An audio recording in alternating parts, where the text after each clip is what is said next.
જય સિયારામ, જય સનાતન મિત્રો, હું છું આપનો પ્રકાશ ભુવા। મારી ચેનલમાં ફરી એક વખત આપનું હાર્દિક સ્વાગત કરું છું। અને આજ સુરત ખાતે નાના વરાછા ગામ ખાતે હું એક એવા ધાર્મિક સ્થળે આવ્યો છું કે જ્યાં કહેવાય ને કે એક સનાતનનો સાધુ જે સનાતનનો યજ્ઞ લઈને બેઠો છે ને, એ યજ્ઞની આહુતિ કેવી રીતની હોય તે આહુતિઓ વિશે મારે તમને વાત કરવી છે। અને વાત રહી ખાસ યજ્ઞ વિશેની, તો યજ્ઞ શબ્દ એટલા માટે હું વાપરું છું કે જે કોઈ વસ્તુ કે જે કોઈ પૂજા કે જે કોઈ કામ જે ધર્મની રક્ષા માટે થતા હોય એને યજ્ઞ જ કહેવાય। અને એ કાર્યને પણ આપણે આહુતિ તરીકે જ આપણે એને બિરદાવીએ તો પણ અતિશયોક્તિ નથી।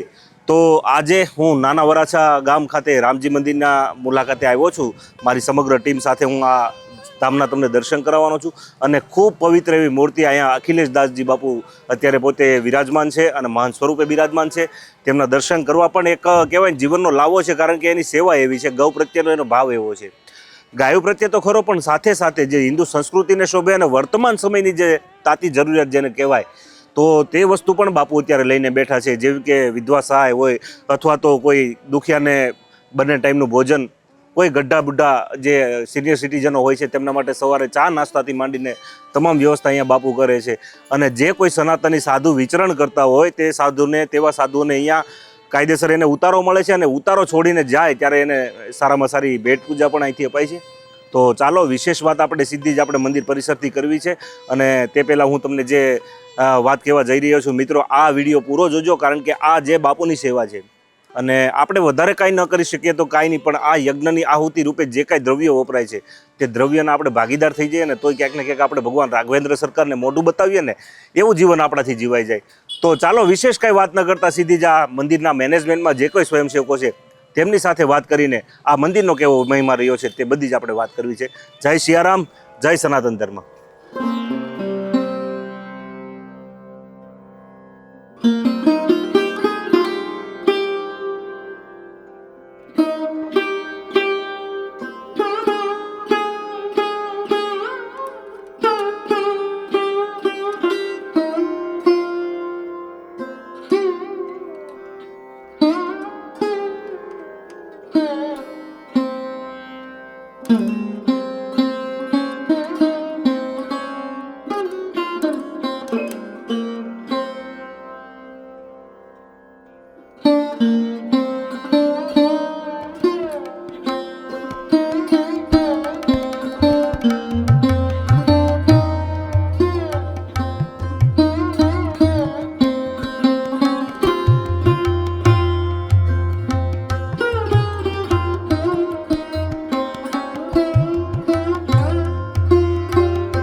તો મિત્રો, વિડીયોના ટાઇટલમાં જેવી રીતે મેં તમને વાત કરી કે આ જગ્યા ઉપર બાપુ દ્વારા કે વૈદિક એક કહેવાય ને કે ભાઈ દિવ્ય પુસ્તકોનો સંગ્રહાલય અહીંયા છે, જેથી કરીને અત્યારનો જે કોઈ યુવા વર્ગ છે બરાબર, વાંચનમાં બધાને રુચિ જ છે.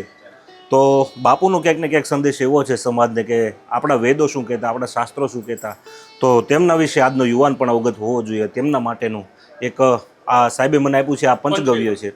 અને કહેવાય ને કે ભાઈ આ સેવા પણ એક અહીંયા ગૌશાળાના સેવકો તરફથી એક એમ કહેવાય કે પંચગવ્ય તૈયાર કરવામાં આવે છે. અને આ પંચગવ્યના પણ એવા ફાયદા છે. અને આ બનાવવા પાછળ ગૌશાળાનો કેવો પ્રોટોકોલ છે એની વિશે પણ મારે તમારી સાથે વાત કરવી છે. કારણ કે જો સૌનું ભલું વિચારે ને એનું નામ સંત કહેવાય. બાકી તો ઘણા આપણે એવા પણ મહાત્મા જોઈએ છીએ કે ભાઈ એના આસન સાથે એને પ્રેમ હોય, પણ કહેવાય ને આ બાવલીઓ તો કંઈક એવો છે કે ભાઈ કામ કરવાનું થયું હોય ને નિરાવની ગાડી આવી હોય, કોઈ સ્વયંસેવક હોય નહીં તો એ એકલા હાથે ગાડી ખાલી કરી નાખે. તો આવા સાધુ સંતો હોય અને આપણે બિરદાવીએ નહીં તો આપણું કામ કર્યું ન કહેવાય આપણે. તો મિત્રો, આવી જે સાત્વિક બાબતો, આ બાબત ઝીણી આપણને કદાચ લાગે, પણ કદાચ તમારી સાથે કોઈ શાસ્ત્રાર્થ કરવા બેઠું હોય અથવા તો તમારી વાતનો ક્યાંક વિરોધ થાય, તમારી સાત્વિક વાતનો વિરોધ થાય, તો તમે ક્યારે એને સાબિતી સાથે કહી શકો કે આવું શાસ્ત્રનું જ્ઞાન તમારી પાસે હોય?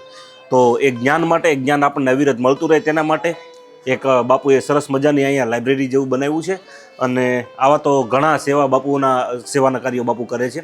તો તે સેવા વિશે અવિરત અહીંના એક સેવક છે માસ્તર સાહેબ, એમની સાથે પણ આપણે સંવાદ કરવો છે. અને ખાસ આ પંચગવ્ય વિશે પણ આપણે માસ્તર સાહેબ સાથે થોડી વાત કરવી છે. તો મિત્રો, આ જગ્યા ઉપર જે અમે આ નિજ મંદિરમાં જે અમે ઊભા છીએ ત્યાં એક કહેવાય ને કે અખંડ ધૂણી પણ આપણને દેખાઈ આવે છે. અને મને પણ આજે ખબર પડી કે સંત શિરોમણી બજરંગદાસ બાપા પણ આ કુટીરની અંદર આવતા અને પૂજ્ય કલ્યાણદાસ બાપુ સાથે જે સનાતન સાથેની જે ગોષ્ઠી કરતા, તે એ જગ્યાએ પૂજ્ય બજરંગદાસ બાપાનું આસન પણ અહીંયા આપણને વિરાજમાન છે એવું જોવા મળે છે. પણ ખરેખર મારી સાથે માસ્તર સાહેબ છે. સાહેબ, તમે આ જગ્યાથી મને જે કંઈ પણ તમે માહિતી આની બધી આપી છે બરોબર, મને ખુદને ખબર નથી કે આ જગ્યાનું એટલું મહત્વ હતું બરોબર. કારણ કે હું અહીંયા આવેલો છું ઘણી વખત, નાનપણમાં અમે દર્શન કરવા આ જગ્યા ઉપર આવેલા, અને ત્યારે શાયદ કલ્યાણદાસ બાપુ જ હતા, અને તે સમયમાં અમારે અવારનવાર દર્શન બાપુના થયેલા છે.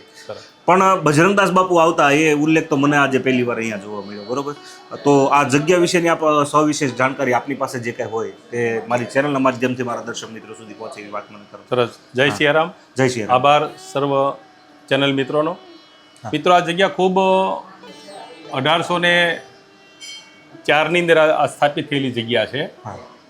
અને ત્યારે ગુરુજીના ગુરુજી રામપાલજી અહીંથી વિહાર કરતા નીકળેલા, અને ત્યારે એના ગુરુજી લક્ષ્મણદાસ, અને લક્ષ્મણદાસ પછી આખો વિસ્તાર નિર્જન વિસ્તાર હતો. તાપીનો કાંઠો, સૂર્યપુત્રી તાપીને કાંઠે નિર્જન વિસ્તાર, માત્ર એક ઝાડ હતું, અને ઝાડના નીચે મહંત શ્રી કલ્યાણદાસ બાપા અહીંયા ધૂણી દખાવીને બેઠેલા, અને કશું જ એમની પાસે હતું નહીં, માત્ર ઝાડને છાંયે બેસતા. અને આ વિસ્તાર આખો નિર્જન, માત્ર એક સુરતી પટેલનું ગામ હતું. અને ત્યાં બાપુ બેસીને ધીમે ધીમે પોતાની ધૂણી દખાવી અને ધર્મનો સંદેશો આપતા ગયા, એમ લોકો એને સપોર્ટ કરતા ગયા. અહીંયા સરસ મજાનો ધૂણો છે. સાથે સાથે સૌરાષ્ટ્રના પૂર્વ સંત મહંત શ્રી બજરંગદાસ બાપા પણ એમની સાથે આવતા, અમને બંને બેસીને વાતો કરતા હતા અને સંત સમાગમ કરતા હતા. જેમ જેમ જગ્યા આગળ વધતી ગઈ એમ બાપુને એક ગાય હતી, અને ગાય સેવા કરવાનો ઉત્તમ મોકો હતો. વિશેષ બાપુ ખાસ તો આરોગ્યની જડીબુટ્ટીઓ અહીં ઉગાડતા. આજે જડીબુટ્ટીઓ અમારી પાસે નથી, પણ એવી જડીબુટ્ટીઓ હતી કે જે વિનામૂલ્યે બાપુ બધાને આપતા, અને આપી અને જેના લોકોના દર્દ એ જડીબુટ્ટીથી સાજા કરતા હતા. આવી એક મહંત વિરલ મૂર્તિ સંત શ્રી કલ્યાણદાસ બાપા હતા. અને હું આ જગ્યા સાથે 2000ની સાલથી જોડાયેલો છું. તો સતત બાપુ 18 કલાક, 19 કલાક, 20 કલાક સતત આશ્રમમાં આટા મારે અને દિન દુખિયાની સેવા કરે. જેનું કોઈ ન હોય એમને બાપુ અહીંયા હાચવતા, એને ખવડાવે, પીવડાવે, સદાવ્રત ચલાવે, અને ગરીબોને મદદ કરે, વિધવાઓને સહાય કરે. વિદ્યાર્થીઓ જેમની ફી ભરવાની જે તકલીફ હોય એવાની બાપુ ફી પણ ભરતા હતા. આવી વિરલ મૂર્તિ આજે સૌરાષ્ટ્રમાં તો છે જ, પણ દક્ષિણ ગુજરાતની અંદર એક જો વિરલ મૂર્તિ કહી શકાય એવા હોય તો મહંત શ્રી કલ્યાણદાસ બાપા આ આશ્રમની અંદર ધૂણી દખાવીને બેઠા છે. અઠંગ એનો ધૂણો છે. વિશેષ કે અહીંયા ઉજ્જૈનથી એક અસ્મિતા આપવામાં આવેલી વર્ષો પહેલાં, અને એ અસ્મિતાની સતત પૂજા થાય છે. આજે પણ દર શનિવારે જ્યારે પૂજા થયા પછી, સાંજે સત્સંગ થયા પછી અહીંયા બાળકો માટે એક બાપુ પીછી મારે અને બાળકોને રોગો સાજા થાય એવી પણ અહીંયા લોકવાયકા છે, અને લોકો આજે પણ અહીંયા આવી રહ્યા છે. અને મિત્રો, કહેવાય ને કે સાધુ માટે તો ઘણું ખરું આપણા જે શાસ્ત્રોમાં કવિઓએ સુંદર એવી રચનાઓ લખી છે. ભગત બીજ પલટે નહીં ભલે જુગ જાય અનંત, ઊંચ નીચ ઘર અવતરે આખિર સંત કા સંત. એને બિરુદ એ માટે આપ્યું કારણ કે એ જે કોઈ સ્થિતિમાં છે, કદાચ લીમડાના ઝાડ નીચે એનું તપ છે તો પણ ભલે, કદાચ આલિશાન આશ્રમ હોય તો પણ ભલે, અને કદાચ કાંઈ પણ ન હોય અને સૂકો રોટલો હોય અને એનો એક ટુકડો હોય તો પણ ભલે, પણ ક્યાંક ને ક્યાંક એની સાથે જે પરોપકારની ભાવના જોડાયેલી છે અને આ ધરતીનું જે પાપ લઈને માથે ફરે છે આપણા સાધુઓ, કે કહેવાય ને ક્યાંક ને ક્યાંક આપણી ઉપર જે આવતા વિઘ્નો હોય ને અટકાવવા માટે સંતોનું ક્યાંક ને ક્યાંક આવું બલિદાન આપણી પાસે. તો આપણને જ્યારે મૂર્તિ આપણી પાસે હયાત હોય ને માસ્ટર સાહેબ, ત્યારે એની કિંમત નથી હોતી, પણ જ્યારે આપણેથી એ પરમાત્મા આત્મા જ્યારે પરમાત્મામાં વિલીન થઈ જાય છે ત્યારે જે આપણને એની કિંમત થાય છે. ખરેખર સાધુ અને સંત જે કહેવાય એની કોઈ બીજી વ્યાખ્યા જ ન હોઈ શકે કે પ્રેમ અને કરુણાની મૂર્તિ એટલે સંત કહી શકાય. અને આવા જે સેવાના કાર્યો કરે છે અને જે પ્રયાગરાજનો અત્યારે કુંભ મેળાની આપણે જે ચર્ચા થઈ, એ કુંભ મેળામાં પણ ઉડીને આંખે વળગે એવી વાત કે સુરતનો અમારા જે આ એક સંસ્થા છે એનું રસોડું 18 કલાક કાયમી, હું કદાચ ભૂલતો ન હતો, 18 કલાક ચાલતું હતું. અને તેમાં અત્યારે અખિલેશ દાસજી બાપુ જે છે તેમની શુશ્રૂષામાં એ જે રસોડું ચાલતું અને લગભગ 1 થી સવા કરોડ રૂપિયાનો ખર્ચ પણ આવેલો, પણ એમાં પણ બાપુને ખર્ચા સાથે કોઈ મતલબ જ ન હોય, કારણ કે આ એક વીરડો છે. કુદરત આપણે છે ને માસ્ટર સાહેબ, ક્યાંક ને ક્યાંક એની પ્રકૃતિમાંથી આપણને ક્યાંક એવા ઘણા ગુણો આપણને શીખવા મળે કે વીરડો જે આવે એમાં પાણી તમે ઉલેશો એટલે નવું પાણી આવી જ જાય. પણ એ જાણી કોણ શકે? કાં તો આવો જ્ઞાની સંત જાણી શકે અને કાં કોઈક એવો પુણ્યશાળી આત્મા હોય તો જાણી શકે.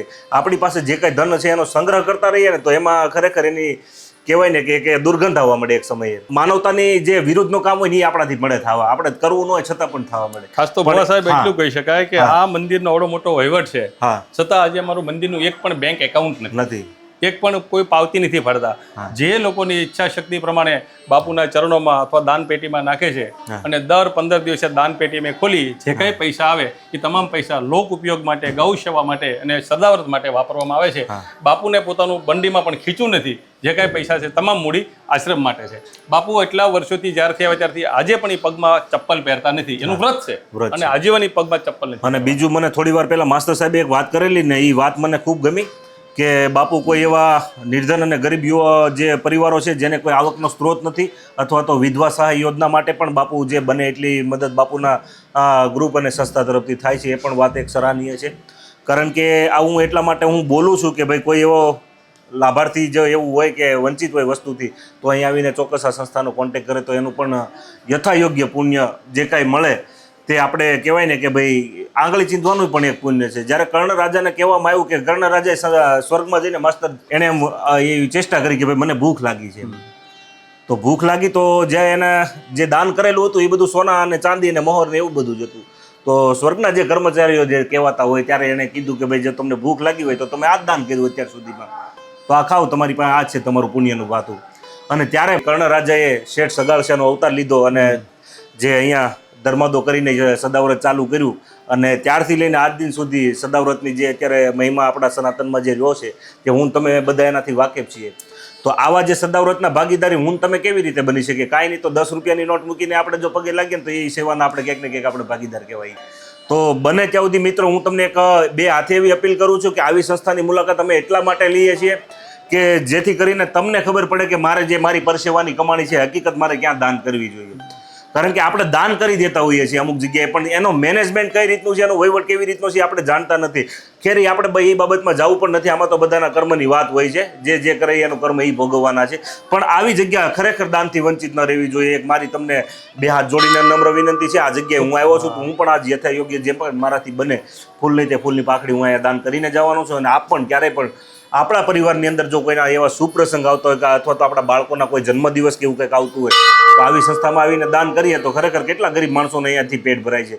અને 300 જેવી ગાયો બાપુ અત્યારે રાખે છે, બરોબર? તો એના સાહેબ એટલું જ કહી શકાય કે સંત સપૂત ને તુંબડા તારે ખરા પણ કોઈ ડૂબાડે નહીં. વિચાર સાથે આ સંસ્થા કામ કરી રહી છે. અને આ સંસ્થાને ક્યાંક ને ક્યાંક મેં તમને યજ્ઞ શબ્દ એટલા માટે મેં વાપર્યો હતો મિત્રો કે જે બાપુ અત્યારે સેવા કરી રહ્યા છે ને એ યજ્ઞથી કાંઈ કમ નથી. અને એમાં જો આપણી કાંઈક આહુતિ આપણે એમાંથી જો આપી દઈએ છીએ તો ખરેખર સોનામાં સુગંધ ભળી જાય અને આપણી આવનારી પેઢીને પણ એનું પુણ્ય મળે.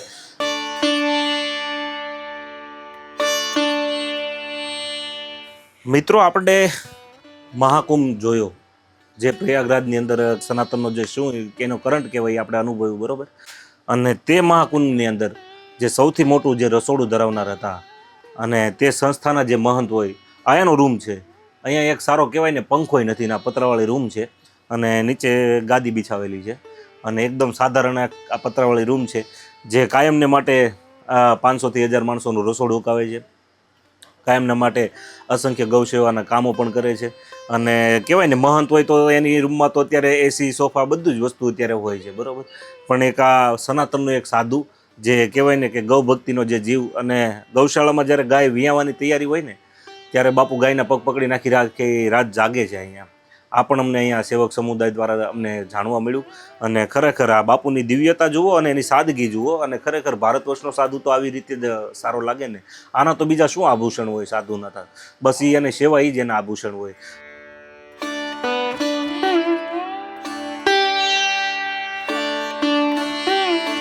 તો મિત્રો આ છે ભંડાર, અને જે અહીંયા અન્નક્ષેત્ર ચાલે છે, બરોબર, તેની માટે જે ગુંદી અને ગાંઠિયા કાયમ માટે યુઝ થતા હોય, અને નવું બાપુ કાયમી ધોરણે બનાવતા રહેતા હોય, ફ્રેશ ને ફ્રેશ.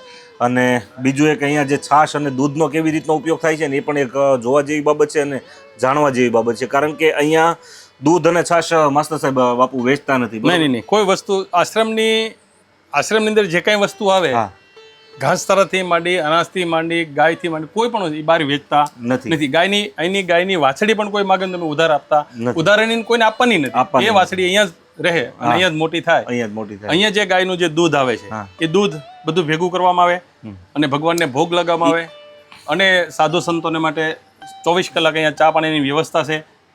બાકીનું જે દૂધ વધે એનું દહીં બનાવી, એનું માખણ તૈયાર કરી અને પંચગવ્ય બનાવવામાં આવે છે. અહીંયા ટ્રસ્ટી કે જે સેવકો છે એમને પણ ઘરે 1 લીટર દૂધ લઈ જવાની પરમિશન નથી. ખુદ હમણાં બાપુ બીમાર પડ્યા તો બાપુએ 3 દિવસ માટે મેં દૂધ ફ્રી આપી છે બીમારી વ્યક્તિને, પણ ચોથા દિવસે એને દૂધ અહીંયા આપવાની. તો બાપુ પણ પોતે આજે 3 દિવસ પછીનું દૂધ વેચાતું લઈને પોતે પણ વેચાતું દૂધ બાપુ ખાય. મિત્રો, કહેવાનો મતલબ એ કે 300 ગાયોની ગૌશાળાનું સંચાલન કરતા જે મહંત હોય, અને તેનો આશ્રમનો નિયમ એવો હોય કે 3 દિવસ કોઈની પણ ઘરે બીમારી હોય તો અહીંયા મફત દૂધ મેળવી શકે. તો બાપુ ખુદ બીમાર પડ્યા તો એણે પણ ખાલી આ સંસ્થાનું દૂધ 3 જ દિવસ એણે ઉપયોગમાં લીધું, અને ત્યારબાદ પછી એણે વેચાતું દૂધ લઈને એણે પીવાનું ચાલુ રાખ્યું. કેટલી બારીકાઈથી આ નિયમો પાળે સાધુ સંતો. એટલે આવા સાધુઓને જો આપણે એના આશીર્વાદ લઈ લઈએ ને, તો મને નથી લાગતું કે આપણને કોઈ નવગ્રહની પીડા નડે આપણને ક્યારેય. તો જે છાશ અને જે દહીં વલોવાનું જે કામ છે ને, હકીકત અત્યારે જોયા જેવું છે. જે માખણના પીંડા તૈયાર થાય છે અને પછી જે સેવામાં વપરાવાના છે, તેની પણ ફૂટેજ હું આ વિડીયોમાં તમને બતાવું છું. અને ત્યારબાદ આપણે ગૌશાળા તરફ રાઉન્ડ કરીએ. જય સિયારામ, જય સનાતન. જય સનાતન ધર્મ.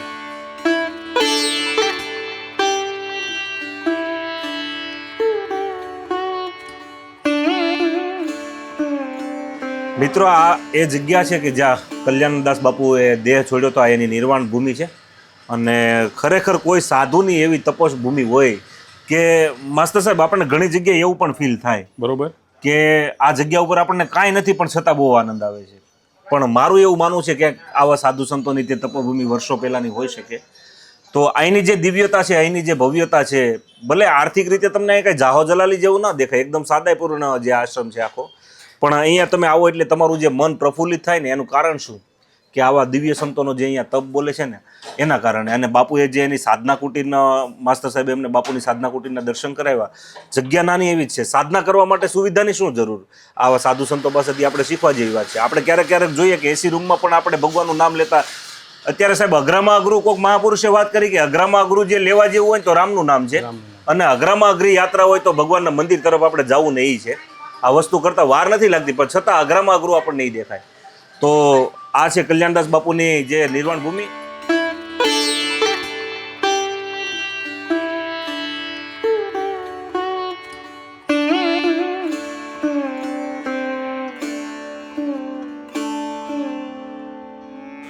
તો મિત્રો, આજે કાયમી માટે સદાવ્રત જે અહીંયા બાપુ ચલાવે છે, જે અન્નક્ષેત્ર ચલાવે છે, તેનું રસોડું છે. અને આ જે આપણી માવડીઓ છે, જે અહીંયા જો તમે લોટ બાંધે છે, કોઈ શાક સમારે છે, કોઈ સલાડ બને, એટલે આ રીતની બધી અવિરતાઈની સેવાઓ બધી છે. અને આ રોટલી માટેનું મશીન પણ હમણાં વસાવ્યું બાપુએ. હા, 3.5 લાખનું મશીન લીધું. 3.5 લાખ રૂપિયાનું મશીન હમણાં લીધું એમ ને બાપુએ. આ રોટલી બનાવવા માટેનું મશીન પણ અત્યારે અહીં લીધું છે. અને આ માસી તો એમ અમને જાણવા મળ્યું 50 વર્ષથી અહીંયા સેવામાં આવે છે. માસી 50 વર્ષ થઈ ગયા એમ ને આપને? વાહ. એટલે આ આશ્રમે આવા પણ લોકો છે કે જે 50 વર્ષથી પોતાનું યોગદાન આ જગ્યા ઉપર આપી રહ્યા છે, અને આ સેવારૂપી યજ્ઞમાં એની પોતાની આહુતિ આપી રહ્યા છે.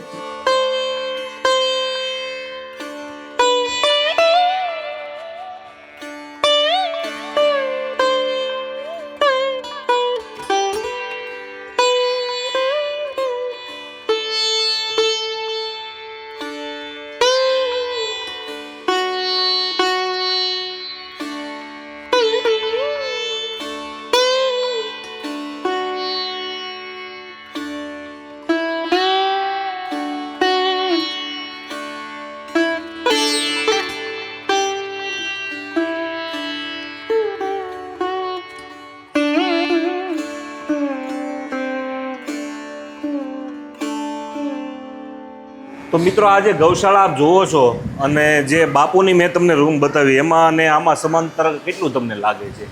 અહીંયા માથે સ્લેબ છે, પંખા છે અને નીચે આરસીસી છે અને બાપુ પતરાવાળી રૂમમાં રહેતા. પણ ભુવા સાહેબ મેં જ્યારે ગૌશાળાની બાપુની એક ગાય હતી, પ્રિય ગાય, અત્યારે એનો દેહાંત થઈ ગયો. હા હા એ કપિલા, કાળી કપિલા ગાય હતી. હા હા ત્યારે અહીંયા કશું જ નહોતું, માત્ર માથે તાડપત્રી નાખેલી હતી અને એક સેવક આવ્યા, અમે ગાયોની સેવા કરતા હતા. કીધું ભાઈ ગાયો માટે શું વ્યવસ્થા છે? સેવકને મેં કીધું ગાયો માટે અત્યારે તો હાલ અમારી બીજી કોઈ વ્યવસ્થા નથી. તો એણે પોતાની પ્રતિબદ્ધતા દર્શાવી અને કીધું કે જે કાંઈ ખર્ચો થાય ખર્ચો કરો.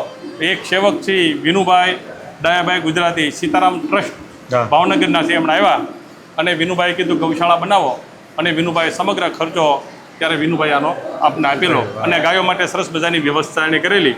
ગાય માટે બેસવા માટે સરસ મજાની પેલી ચાદડી પણ નાખી દીધેલી કે જેની ખરી ન ઘસાય અને દરરોજ આ ગૌશાળાના દિવસમાં 2 વખત 3 વખત સાફ સફાઈ થાય છે. આ ગાયને દિવસમાં 2 વાર ખોળ આપવામાં આવે છે, ગોળ આપવામાં આવે છે, ગોળનું ઉનાળામાં ગોળનું પાણી પણ આપવામાં આવે છે, ફ્રૂટ પણ આપવામાં આવે છે અને લીલો ઘાસ સારો આપવામાં આવે છે. રાંધેલો કોઈ પણ ખોરાક ગાયને મેં ખાવા દેતા નથી. તમામ ગાય છે એ ગીર ગાય છે. એક પણ ગાય બહાર નથી, ગીર ગાય છે, તમામ ગીર ગાય છે અને દેશી ગાય છે. અહીંયા હોસ્ટેન ફ્રીઝિયન કે એચએફવાળી ગાયોનું અમે રાખતા નથી. અને મિત્રો આ જે સાહેબે માહિતી આપી તે રીતે આપણે જોયું, બરોબર. અને ખરેખર ગૌશાળાની અંદર તમે આવો ને એટલે થોડી વાર પહેલાં મેં મારી ટીમ વાત કરી કે આ જગ્યા ઉપર ઉઘાડા પગે આવીએ ને તો સારું કે આપણી શરીરની અંદર કંઈક એવા રોગો હોય ને અથવા તો રેડિયેશનનો જો આપણે શિકાર થતા હોય તો આ જગ્યા ઉપર આવીએ તો આપણને એમાંથી 100% મુક્તિ મળે. અને આ એક કહેવાય ને ગાયની તો વિશેષ વાત કરીએ તો આના તો ભાગવતના પાને પાને નામ લખેલા છે અને આના રૂવાડે રૂવાડે કૃષ્ણ પરમાત્માનો આપણને અહેસાસ થાય. એટલે ગાયની સેવા વિશેની તો બીજી આપણે કોઈ વ્યાખ્યા ન કરી શકીએ, એ તો આપણને ખબર જ છે શું છે. 33 કરોડ દેવતા ગાયની અંદર વાસ કરે છે. અને કપિલ મુનિએ તો ત્યાં સુધી કરતા, કપિલ મુનિએ જવ ગાયને ખવડાવતા, એ જવ જેના ગોબર વાટે બહાર નીકળતા એને ગોબર ધોઈ અને એની રોટલી બનાવીને કપિલ મુનિ ખાતા હતા. આ વ્યવસ્થા પ્રમાણે જો આજનો માણસ રહે તો મને એવું લાગે એક પણ દવાની ટીકડીને લેવી પડશે, લેવી નહીં પડે. પણ આ બધું અત્યારે બધાને શું છે અતિશયોક્તિ લાગે, કારણ કે અત્યારે આપણે બુદ્ધિનું ડાપણ થોડુંક વધી ગયું અને ક્યાંક ને ક્યાંક કહેવાતા તત્વજ્ઞાનીઓ આને પણ એમ કહેવા માંડ્યા કે ગોબર ભક્તો ને આમ ને તેમને ફલાણું ઢીકડું.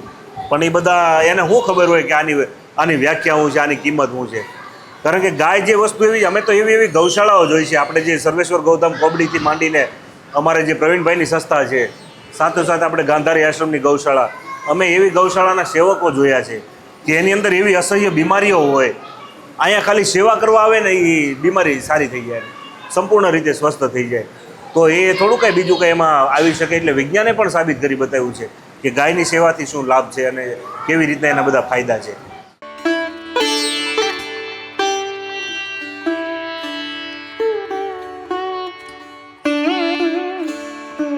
મિત્રો આ જે દ્રશ્યમાં દેખાય છે તે બાપુએ અહીંયા જે રામલીલા રમાડી હતી, ત્યારબાદ અહીંયા રામાયણ ઉપર એક પરીક્ષાનું આયોજન કર્યું અને તે પરીક્ષાર્થીઓ આ બધા જે સ્ક્રીન ઉપર તમને દેખાય છે અને આ પરીક્ષામાં 1લો, 2જો અને 3જો નંબર લાવે એને ડાકોરની યાત્રા પણ બાપુ એમના ખર્ચે કરાવવાના છે અને બાકીના જે રનરઅપ વિદ્યાર્થી છે તેમને ચાંદીના સિક્કા વડે બાપુ બિરદાવવાના છે.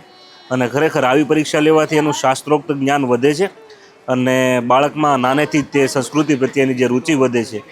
તેમના માટેનું સુંદર મજાનું આ બાપુ તરફથી એક આયોજન હતું. તો મિત્રો આ પ્રસંગે મેં અહીંયા આવ્યા અને બાપુના દર્શન કર્યા, સાથોસાથ આ તપોભૂમિના દર્શન કર્યા અને આ ભૂમિ ઉપર કાંઈક એવું કહેવાય ને કલ્યાણદાસ બાપુનું તપ જે બોલે છે અને એ તપની અનુભૂતિ તમે આ જગ્યા ઉપર આવો ત્યારે જ આપને થાય. પણ એમના જ કૃપાપાત્ર શિષ્ય બાપુ અખિલેશદાસ બાપુ સાથે પણ આપણે એક દિવ્ય સત્સંગ કરવો છે. બાપુ ના પાડતા હતા હું નહીં બોલી શકું, પણ અમે આજીજી કરી અને બાપू ने बोलवा માટે तैयार किया है। बाप जी जय श्री राम, मेरी चैनल में मैं आपका हार्दिक स्वागत करता हूँ। और बाप जी हमारा काम ऐसा है कि हम जैसे ये सनातन के जो भी कोई स्थान है और जैसे आप जैसी कोई संत विभूति है तो उसके साथ हम सत्संग करके जो भी हमारा वीडियोज रहता है वो हमारा दर्शक मित्रों के लिए हम भेजते हैं। तो हमारे लिए आपका क्या संदेश है और समाज के लिए आप क्या कहना चाहोगे? आज सनातन में हाँ सबसे बड़ी बात है कि जो लोग हैं पहले तो एक गुरु की शिष्टता, हाँ गुरु की आज्ञा पालन हाँ और ठाकुर जी की सेवा और गौ माता की सेवा अति उत्तम है। हाँ आज सनातन को जागृत रखना है, भारत देश को भी बचाना है, तो ये तीन का बहुत ज़्यादा ही मूल्यांकन है। मूल्यांकन है। बराबर आपने तो देश के लिए वीरों का भी बहुत जरूरी है, 100% और सनातन के लिए हाँ गौ माता का बहुत ही मातम है। महात्म है। और जो भी शिष्य हो, गुरु शिष्य हो, या कोई भी गुरु की आज्ञा पालन करता है जो, वो कभी भी पीछे नहीं पड़ता। नहीं पड़ता है। ये तो आपने पहले के और बाप जी ऋषि मुनि- दूसरा ये मैं आपको हाँ। इधर एक बार रोकूंगा जी कि कोई भी संसारी जीव रहता है बराबर, जी, जी। तो उसको अपने कल्याण के लिए बहुत फिक्र रहती है कि भाई हम कौन से मंदिर पे जाए, क्या विधि क्या विधान करें? करें जी, जी, जी। तो हमारा कल्याण होगा। तो ऐसी कोई बात हो कि ऐसा कोई विधि विधान हो जैसे करने से भी और देखने से, दर्शन मात्र से भी उसका कल्याण हो सकता है, ऐसी कोई बात हो तो? हाँ, ऐसा भी है। हाँ तो आज बिना गुरु के ज्ञान तो होता नहीं। होता नहीं। सांसारिक जीवन में भी गुरु बनाया जाता है बराबर। जिसको हमने गुरु चुन लिया, बना लिया, हाँ एक बार मन से बना लिया, तो उनकी ही आज्ञा का जब भी पालन करेगा, गुरु के चरणों का दर्शन करेगा और साधु संतों के दर्शन, ठाकुर के दर्शन, हाँ वो गुरु की आज्ञा का पालन करने पर, उसके निर्देशों के अनुसार पे चलने पर उसका स्वयं कल्याण हो जाएगा। स्वयं कल्याण हो जाएगा। बहुत बड़ी बात बोल रहे बहुत कल्याण हो ही जाएगा, हो ही जाएगा। और उसमें कोई संदेह नहीं है। जो गुरु आज्ञा का पालन नहीं करेगा वो विचलित हो सकता है, विचलित हो सकता और है। वो एक बार दृढ़ संकल्प करके ही गुरु बनाना चाहिए। हाँ बराबर। और जैसा भी गुरु है फिर उसके अंदर भेदभाव रखना ही निस्संदेह नहीं, फिर उसकी निस्संदेह। भक्ति ही करनी चाहिए। हाँ, गुरु ने जो दीक्षा दे दी, मंत्र दे दिया, जो आदेश कर दिया, उसी पर आप भजन और मनन करो, वो संपूर्ण सफल हो जाएंगे। आज थोड़ी सी एक बात बोलना चाह रहे हैं गायों हाँ, के विषय में। बोलिए जी बाप जी। गाय की महिमा कितनी है, हाँ शायद किसी को भी खबर नहीं, हमको भी खबर नहीं, उसकी आकलन तो कोई लगा नहीं सकता। उनका कोई मूल्यांकन ही नहीं है। हाँ दूसरी जगह तो हो नहीं हो, मगर भारत देश के अंदर गायों का कोई मूल्यांकन नहीं है। नहीं। और एक ऐसी कथा है हाँ कि अपने संगम तट के ऊपर चमन ऋषि थे। चमन हाँ। ऋषि वो जल के अंदर समाधि में लगा दिए, संगम पे समाधि लगा के बैठे हुए थे। मछुआरों मछली मारने के लिए जाते हैं, उन लोगों ने जाल फेंकी, हाँ और जाल फेंकने के बाद जाल जैसे खींचे, हाँ मछलियों के साथ साथ चमन ऋषि भी उस जाल में फंस के आए। तो उनको बाहर निकाले, और देख के सारे मछुआरे घबरा गए। गांव में हड़कंप मचा। बच्चों सब लोग ध्यान से ज़रा सुनना, गायों की महिमा क्या होती है। तो सारे गांव के लोग, मछुआरे सब घबरा गए। हाँ सब भागते हुए राजा के पास पहुँचे। राजा जी से अन्य विनय किया कि ऐसा ऐसा हो गई है भूल, आप चल के महाराज जी से क्षमा मांगे, नहीं ऐसा कोई श्राप या कुछ ऐसा दे देंगे और तो कुछ देश का विनाश हो सकता है, राज्य का विनाश हो सकता है। राजा ये बात सुनते हुए भागते हुए आए चमन ऋषि के पास। उन्होंने बड़ा अन्वय विनय किया, हाथ जोड़ा, बोला महाराज ये भूल में हो गया है, इसमें किसी का अपराध तो नहीं है, आप मगर सबको क्षमा कर दे तो अति उत्तम होगा। भले राजा बोले मैं क्षमा कर देता हूँ, ठीक है, मगर मछुआरे ने जो मछली मारी है उसका तो मूल्य लेगा ही मार्केट में। हाँ हे राजन, ये मेरा जो मूल्य होता है आप मछुआरों को दे दीजिए, हाँ हम क्षमा कर देते हैं। हाँ राजा बड़े खुश हुए कि भगवान मान गए और हमारा राजपाट बच जाएगा। बच जाएगा। तो उन्होंने बोला ठीक है, तो आप जो बोले 100 सोनों की मुद्राएं। हाँ बोले राजा विचार लो, हाँ हमारी कीमत क्या है। क्या है। बोले 200। हाँ बोले फिर विचार लो। बोलते गए, आखिरी में राजा ने बोला हमारा पूरा राजपाट मछुआरों को दे देते हैं। हाँ बोले विचार लो राजा, हम चमन ऋषि हैं और जल के अंदर समाधि कर रहे हैं। हाँ हाँ अब आप जानते हो, विचार लो। बोले राजपाट के अलावा तो कुछ बचा ही नहीं। बोले तुम्हारे राजपाट जैसा 100 राजपाट की भी कीमत हमारे बराबर नहीं है। नहीं है। 100 राजपाट की भी कीमत नहीं है। ऋषि भगवान के बराबर नहीं थी, चमन ऋषि के बराबर। तो वो बड़े दुखी हो गए, परेशान हो गए। बोले अब क्या निवारण निकाला जाए। तो वहाँ पे एक बहुत अच्छे सिद्ध ऋषि थे, उनको संदेश मिला, वो चमन ऋषि के दर्शन करने आने वाले थे। राजा को खबर पड़ी, वो उनसे मिले। तो ऋषि ने बोला, राजन घबराओ नहीं, चमन ऋषि जी से प्रार्थना अनुनय विनय करके बोल दो, कल आपका मूल्यांकन हो जाएगा हाँ। और दिया जाएगा। हाँ तो राजा ने थोड़ी चिंता मुक्त हुए, एक रात निकाली। हाँ कल दूसरे वो ऋषि के साथ चमन ऋषि से मिलने के लिए आए हाँ और साथ में एक गौ माता लेके आए। हाँ राजा ने बोला, भगवान आपके मूल्यांकन में एक गौ माता है, वाह, एक गौ माता ही आपके मूल्यांकन की है। चमन ऋषि बड़े खुश हुए, वाह। राजन को बहुत आशीर्वाद दिए और पूरा राजपाट बच गया। और आज इस हाँ। माध्यम से ये बताया जाता है कि एक गौ माता की क्या कीमत है। क्या कीमत है, बहुत बड़ी बात बहुत है। बढ़िया।